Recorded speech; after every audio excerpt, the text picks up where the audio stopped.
Bismillahirrahmanirrahim. Assalamualaikum warahmatullahi wabarakatuh. Alhamdulillah, wassalatu wassalamu ala rasulillah wa ba'd. Para mahasiswa sekalian yang semoga dirahmati Allah dalam lindungan Allah Subhanahu wa taala. Pada kesempatan kali ini, topik pembahasan kita adalah al-imanu billahi azza wa jalla, atau iman kepada Allah azza wa jalla. Pertama, wujud Allah Subhanahu wa taala. Ada beberapa dalil yang menunjukkan tentang keberadaan Allah Subhanahu wa taala. Yang pertama adalah dalil fitrah, bahwa kullu mauludin yuladu 'alal fitrah, bahwa setiap manusia itu dilahirkan dalam keadaan di atas fitrah, yaitu Islam. Fa'abawahu yuhawidanihi aw yunassiranihi aw yumajjisanihi. Jadi fitrahnya manusia itu mengakui adanya Tuhan, mengakui adanya Allah Subhanahu wa taala. Yang kedua dalil naqli,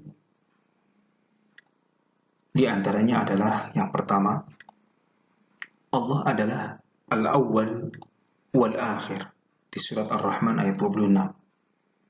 Yang kedua, tidak ada satupun yang menyerupai Allah Subhanahu wa taala. Laisa kamitslihi syai' wa huwas samiul basir. Allah Maha Esa, Al-Ikhlas ayat 1, dan kemudian Allah mempunyai asma dan sifat. Walahul asmaul husna.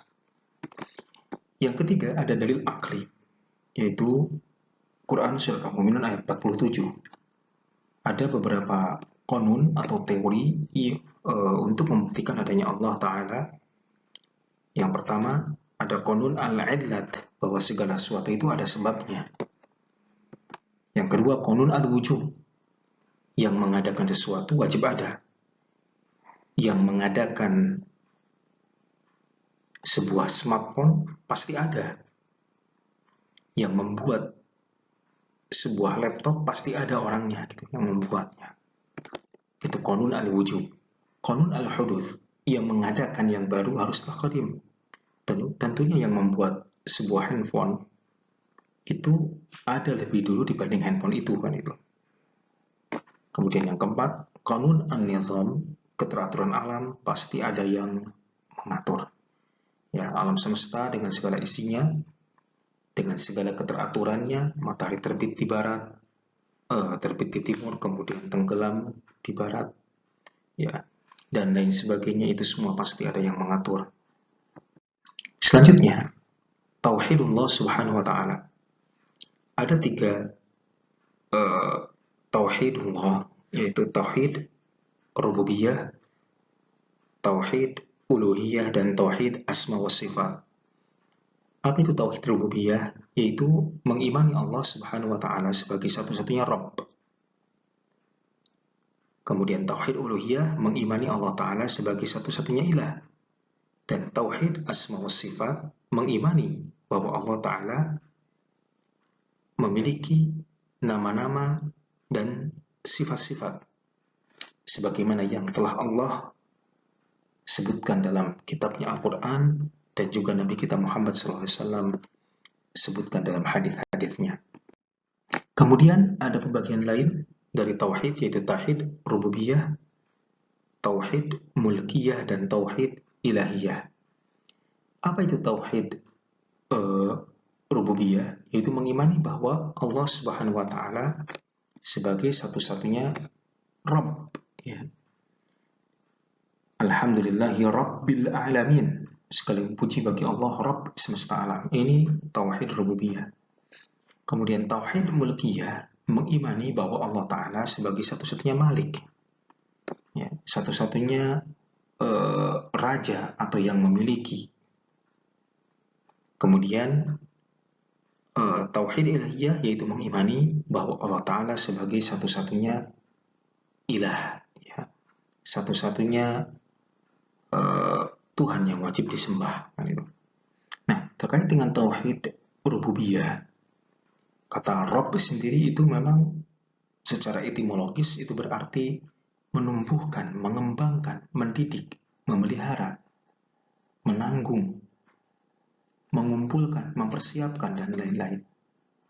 Maka tauhid rububiyah secara terminologis itu mengimani bahwa Allah Ta'ala itu satu-satunya zat ya yang menciptakan kita, bumi dan isinya, memberi rizki, yang memelihara, yang mengelola, dan juga yang memiliki kita semua. Nah, sedangkan tauhid mulkiyah tadi disinggung bahwa Malik itu artinya raja atau yang memiliki. Ya, jadi ringkasnya tauhid mulkiyah adalah mengimani bahwa Allah Ta'ala itu sebagai satu-satunya Malik yang mencakup pengertian sebagai wali, hakim, ataupun juga ghoyah. Sebagai wali maksudnya sebagai pemimpin. Hakim maksudnya sebagai penguasa yang menentukan keputusan, ya. Dan yang menjadi ghoyah maksudnya yang menjadi tujuan kita. Sedangkan tauhid ilahiyah, ya, ilah itu sendiri dari kata alaha, ya, yang artinya abada, ya. Allah sendiri bisa berarti tentram, tenang, lindungan, cinta, dan juga sembah atau abadah. Nah, jadi ringkasnya tauhid ilahiyah adalah mengimani bahwa Allah Subhanahu wa taala sebagai satu-satunya yang harus disembah atau al-ma'bud. Ya. Baik, ada beberapa makna la ilaha illallah. Yang pertama adalah la khaliqa illallah. Ya, la khaliqa illallah. Kemudian selanjutnya la raziqa illallah, la hafiza illallah, la mudabbira illallah, la malika illallah, la waliya illallah, la hakima illallah, la ghayata illallah, la ma'buda illallah.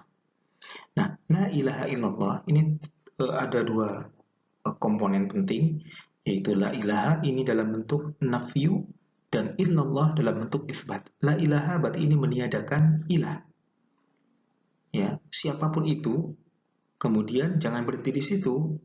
Setelah nafyu, kemudian kita lakukan isbat, menetapkan, yaitu kecuali Allah. Jadi tidak ada ilah, tidak ada Tuhan yang patut disembah illallah, kecuali Allah.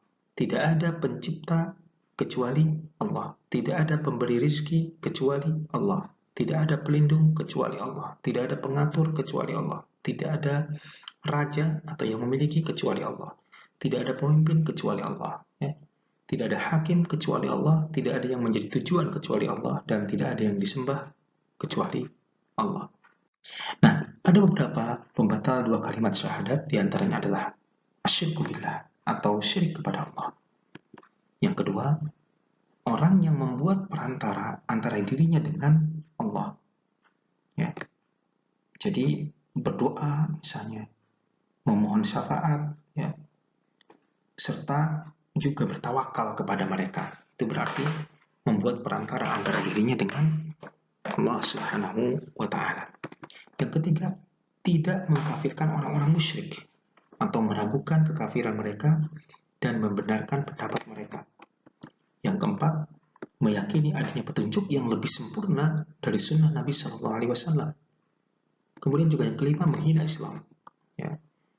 Dan selanjutnya tidak senang dan atau bisa dikatakan membenci hal-hal yang dibawa oleh Rasulullah SAW. Ya, kalau kita tidak bisa ya secara optimal melaksanakan misalnya sunnah-sunnah Rasul, ya jangan membenci, gitu. Kemudian melakukan sihir, ya, innar ruqa wat tamaim wat tiwalah syirik.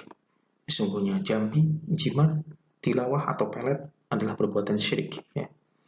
Kemudian juga meyakini bahwa manusia bebas keluar dari syariat Nabi Muhammad SAW. Ya. Dan kesembilan, memberikan pertolongan kepada orang kafir dan membantu mereka dalam rangka memerangi kaum muslimin. Dan 10, berpaling dari agama Allah Ta'ala, tidak mau mempelajarinya dan tidak mau mengamalkannya. Ini di antara beberapa pembatal dua kalimat syahadat. Dan yang disebutkan tadi itu adalah hukum yang bersifat umum. maka tidak diperkenankan bagi seseorang itu untuk tergesa-gesa dalam memvonis ya seseorang itu eh, apa namanya bahwa dia keluar dari Islam ya. Sebagaimana yang dikatakan oleh Ibnu Taimiyah bahwa sesungguhnya pengkafiran secara umum sama dengan ancaman secara umum. Wajib bagi kita untuk berpegang kepada kemutlakan dan keumumannya. Adapun hukum kepada orang tertentu bahwa ia kafir atau dia masuk neraka, maka harus diketahui dalil yang jelas atas orang tersebut. Nah, karena dalam menghukumi atau menghukumi seseorang itu harus terpenuhi syarat-syaratnya dan tidak ada mani atau penghalang. Yang pertama mengetahui dengan jelas ya, tentang kekafirannya ya, dilakukan dengan sengaja dan juga tidak ada paksaan. Nah, itu ya. Selanjutnya al-asma wa sifat, yaitu al-asma nama-nama dan as-sifat sifat-sifat. Bahwa Allah Ta'ala itu memiliki nama-nama dan sifat-sifat yang menunjukkan kemahasempurnaan Allah SWT. Nah, terkait dengan asma wa sifat, ada dua metode dalam iman kepada asma wa sifat. Yang pertama adalah metode al-itsbat, yaitu mengimani bahwa Allah Ta'ala memiliki asma wa sifat, menetapkan ya. Kemudian yang kedua metode an-nafyu, menafikan atau menolak segala asma wa sifat yang menunjukkan ketidaksempurnaan Allah SWT. Ya, jadi kalau metode isbat itu menetapkan atau mengimani asma dan sifat yang menunjukkan kemahasempurnaan Allah, dan metode an-nafyu itu menafikan atau menolak semua asma wa sifat yang menunjukkan ketidaksempurnaan Allah Subhanahu wa Ta'ala. Ini ada beberapa hal yang perlu diperhatikan. Pertama, jangan memberi nama Allah dengan nama-nama yang tidak disebutkan dalam Al-Quran dan Sunnah. Jangan tamthil, menyamakan, tasbih, menyerupakan zat Allah, sifat-sifat dan perbuatannya dengan makhluk. Karena Allah itu laisa kamitslihi syai' wa huwas sami'ul basir. Kemudian mengimani al-asma wa sifat ya, apa adanya tanpa takyif, mempertanyakan bagaimana. Ya. Dan keempat, bahwa Allah mempunyai 99 nama. Lillahi tis'atun wa tis'una isman. Ya. Mi'ah illa wahid. 100 kurang 1. Selanjutnya terkait dengan ilmu Allah. Pertama, bahwa ilmu Allah itu tidak terbatas. Ya. Yang kedua, bahwa terkait dengan ayat-ayat kauliyah dan ayat-ayat kauniyah, ya, ayat-ayat kauliyah itu mengisyaratkan pada manusia untuk mencari ilmu dari alam semesta. Ayat-ayat kauliyah mengisyaratkan pada manusia untuk mencari ilmu dari alam semesta, yaitu ayat-ayat kauniyah.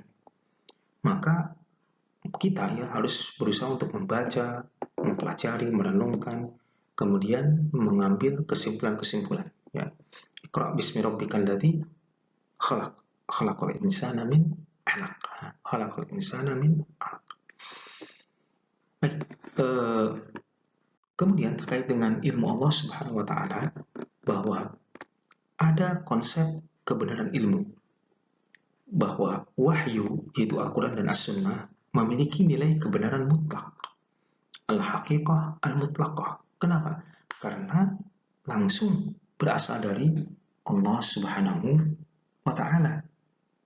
Namun pemahaman terhadap wahyu itu yang tidak bersifat mutlak. Sedangkan ilmu yang didapat dari alam semesta ya, itu memiliki kebenaran yang nisbi atau relatif dan tajribi. Ya, tajribi itu eksperimentatif ya. Maka disebut dengan al-haqiqah at-tajribiyah. Tapi kalau Al-Quran dan Sunnah, al-haqiqah al-mutlaqah. Maka jika terjadi pertentangan antara kesimpulan yang didapat dari kaun dengan wahyu, ya, maka yang harus dilakukan adalah menguji kembali kesimpulan tersebut atau menguji kembali pemahaman manusia terhadap wahyu. Ya. Yang keempat, hikmah dari mengimani ilmu Allah, maka membuat manusia semakin sadar bahwa betapa tidak berharga, ya, tidak berarti dirinya di hadapan Allah Subhanahu wa taala, membuat manusia dapat mengontrol tingkah laku, ucapan dan amalan batinnya. Kemudian keyakinan terhadap ilmu Allah bisa menjadi terapi, ya, bisa menjadi terapi yang ampuh untuk segala bentuk penyelewengan, kemaksiatan dan lain sebagainya. Nah, ma'iyatullah, ya, apa yang dimaksud dengan ma'iyatullah? Ma'iyatullah maksudnya adalah kebersamaan Allah Subhanahu wa taala. Dari kata ma'a. Ma'a itu artinya bersama. Ma'iyatullah itu ada dua, ada al-ma'iyah al-ammah, ada al-ma'iyah al-khassah. Jadi kalau ma'iyah ammah itu bahwa Allah selalu bersama manusia, baik mukmin ataupun kafir, baik yang taat ataupun yang maksiat. Tetapi kalau al-ma'iyah al-khassah, bahwa Allah Ta'ala itu menjanjikan dan memberikan dukungan, ya, atau ta'yid, kemenangan, ya, untuk orang-orang yang sabar dan bertakwa. Ya. Contohnya pada kisah Nabi Muhammad SAW dan Abu Bakar, ya, ketika mereka berdua hijrah dari Makkah ke Madinah, ya, di mana kemudian Allah menyelamatkan mereka, ya, dari orang-orang kafir musyrik, ya. Baik, dan terakhir ada pembahasan terkait dengan syirik, bahwa syirik secara garis besar terbagi menjadi dua, ada syirik besar dan syirik kecil.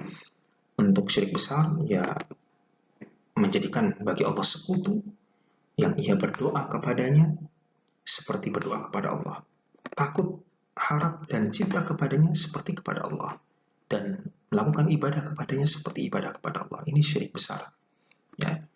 Dan syirik kecil yaitu semua perkataan dan perbuatan yang akan membawa seseorang kepada kemusyrikan. Nah, syirik kecil, ingat, termasuk dosa besar yang dikhawatirkan akan mengantarkan pelakunya kepada syirik besar. Dan ingat bahwa syirik kecil itu lebih besar dosanya dari dosa besar. Ya, ada beberapa contoh, ya, terkait dengan syirik kecil. Yang pertama adalah bersumpah dengan selain Allah. Yang kedua menggunakan mantra-mantra untuk menolak kejahatan, ya. Kemudian sihir, kemudian juga ramalan atau perbintangan, dan terakhir ada yang disebut dengan riya. Demikian apa yang bisa saya sampaikan pada kesempatan kali ini. Kurang lebihnya saya mohon maaf. Wassalamualaikum warahmatullahi wabarakatuh.